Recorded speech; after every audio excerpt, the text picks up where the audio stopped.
ओम नमः शिवाय। शिवजी सदा सहाय। ओम नमः शिवाय। गुरुजी सदा सहाय। जय गुरुजी संगत जी। गुरुजी द्वारा स्वयं ब्लेस किए गए चैनल गुरुजी टुडे ब्लेसिंग्स में आपका स्वागत है। चैनल पर नए हैं तो चैनल को शेयर करें और सब्सक्राइब करें और साथ में लगे हुए बेल आइकॉन के बटन को प्रेस करके ऑल पर क्लिक कर दें ताकि डेली अपलोड होने वाले बड़े मंदिर वाले प्यारे से गुरुजी के सत्संग और ब्लेसिंग संगत जी आप तक पहुंच सके। अपना सत्संग गुरु जी के इस प्यारे से चैनल पर अपलोड करवाने के लिए आप डिस्क्रिप्शन बॉक्स में दिए हमारे व्हाट्सएप नंबर पर अपना सत्संग ऑडियो या वीडियो किसी भी फॉर्मेट में हमें भेज सकते हैं। जय गुरु जी। आज का सत्संग संगत जी वाकई में बहुत ही अद्भुत और ब्लेस सत्संग है और ये सत्संग हमारे साथ शेयर किया गुरु जी की बहुत ब्लेस संगत है। भोपाल से मोनिका अरोड़ा आंटी जी ने, हाँ जी, भोपाल से मोनिका अरोड़ा आंटी जी ने सत्संग हमारे साथ शेयर किया। मैं दिल से उनका शुक्राना करता हूँ कि उन्होंने गुरु जी से आज्ञा लेकर गुरु जी के इस प्यारे से चैनल पर अपना सत्संग शेयर किया। चलिए सत्संग स्टार्ट करते हैं। जय गुरु जी। जय गुरु जी संगत जी। गुरु जी को कोटि कोटि प्रणाम। गुरु जी का लख लख शुक्राना।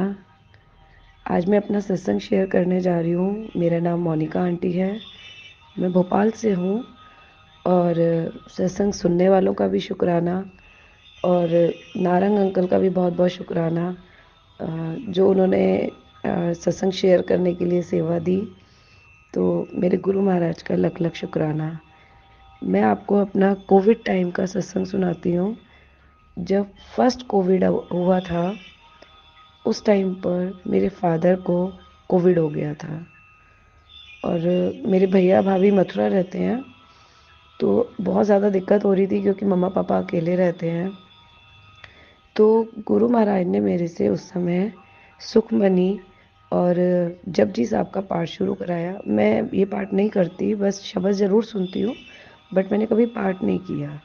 पर पता नहीं क्यों उन दिनों में गुरुजी ने मेरे से ये पाठ शुरू करवाया और मेरा ब्रदर पापा के पास जब पहुंचा तो उसने मुझे बोला, दीदी पापा को टेस्ट का सेंस है और स्मेलिंग सेंस भी है बट उनकी खांसी नहीं जा रही है, तो इसका कोविड टेस्ट कराना चाहिए कि नहीं। और फर्स्ट कोविड की जो लहर आई थी वो ऐसी आई थी कि सब लोग इतना डरे हुए थे कि किसी को अगर कोविड हो भी रहा था तो वो बता नहीं रहा था कि एम्बुलेंस घर पर आएगी, पूरे में शोर मच जाएगा सोसाइटी में, तो कैसा लोग बिहेव करेंगे। तो वो सारी चीज़ें हमारे साथ भी चल रही थी।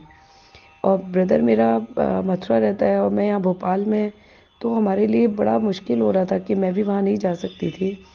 तो थोड़े दिन बाद उनकी तबीयत ज़्यादा बिगड़ी और एक दिन ऐसा आया कि कुर्सी पे बैठे बैठे उनके दांत एकदम भिज गए, लाइक एज अ डेथ ऐसा हो गया था। तो अगले दिन, उस दिन तो मेरे को मेरे मम्मी पापा ने कुछ नहीं बोला, मम्मी ने नेक्स्ट डे मुझे बताया कि बेटा ऐसे ऐसे बात हो गई थी कल, बट पापा अब ठीक है। तो मैंने उनको बोला, मैंने कहा मम्मा जब आपके संग ये सारी चीज़ें हो रही थी वहाँ पर, मुझे नहीं पता ये सारी चीज़ें घर में हो रही हैं, बट यहाँ पे जब मैं पाठ कर रही थी वो वही समय था जिस समय मैं शाम को पाठ करती थी सुखमनी और जपजी साहब का। मैं पाठ कर रही थी और जो मैंने जोत जलाई थी वो जोत बुझ रही थी और मेरे फादर इन लॉ आए और वो बैठ गए सामने। तो मुझे थोड़ा सा गुस्सा भी आया कि आप जोत देख रहे हो कि ये शांत हो रही है फिर भी आपने जोत नहीं जलाई है, मुझे नहीं बोला कि इसमें घी डाल दो। पर गुरुजी की जो मर्जी होती है होना वही होता है, क्योंकि हम तो इंसान हैं, हम अपने दिमाग तक ही सोच सकते हैं बस। तो मैं जय फटाफट उठी और मैंने जैसे ही जोत दूसरी उठाई और उस जोत से जोत को जलाया तो एकदम से मुझे गुरुजी की आवाज़ आई कि जा तेरे पियो को एक ज़िंदगी और बख्श दी। क्योंकि हम लोग सुनते थे कि गुरु महाराज ज़िंदगी बख्शते हैं, हमने बहुत सारे सत्संग भी सुने, जेठा अंकल भी एक बार भोपाल आए थे, उन्होंने भी अपना सत्संग सुनाया था। बट कहते हैं ना, कई बार कई चीज़ें सुनते हैं, हाँ होता है कि गुरुजी ये सब, क्योंकि महाशिव है, उनके हाथ में तो जीवन और मृत्यु सब कुछ है। बट जब वो चीज़ अपने साथ हो जाती है एकदम से, तो आपको बिल्कुल ऐसा लगता है कि आप तो, आपको पता नहीं क्या मिल गया है, मतलब आप ऐसे प्रभु के दरबार में आ गए हो कि वो पल में कुछ भी बदल सकते हैं।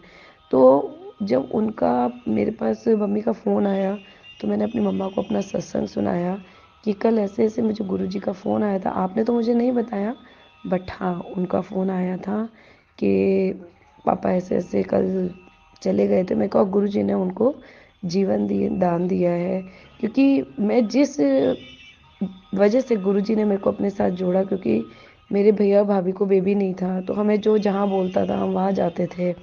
तो 2017 में मुझे गुरुजी का पता चला। तो हमारे एक आंटी हैं, सेठ आंटी, वो भी काफ़ी डिवोटी हैं, गुरुजी की फॉलोअर हैं। तो उन्होंने मुझे बोला एक बार दिल्ली जा, ऐसे ऐसे गुरुजी का मंदिर है, तो वहाँ जाके तू अरदास करके आ। तो गुरु महाराज ने मम्मी पापा भी इतने अच्छे दिए हैं कि जब बोलो वो पूछते नहीं है कि कहाँ जाना है, क्यों जाना है। अच्छा चलो ठीक है, तुम्हें किसी गुरुजी के पास जाना है तो हम लेके चलते हैं। तो वो मुझे लेकर गए, तो वहाँ मेरे भैया भाभी, मैं, मम्मी पापा, हम सब गए। और गुरु महाराज ने वहाँ बहुत प्यार से हमें लंगर भी खिलाया। और पहली बार जब मैं वहाँ बैठ के लंगर खा रही थी तो मैं वहाँ रोई भी। अब मुझे नहीं पता मैं वहाँ क्यों रोई, ये 2017 की बात है, बट हाँ मेरे को आंसू आए। और मतलब मेरे को ऐसा लग रहा था जैसे मैं कहाँ आके बैठ गई हूँ।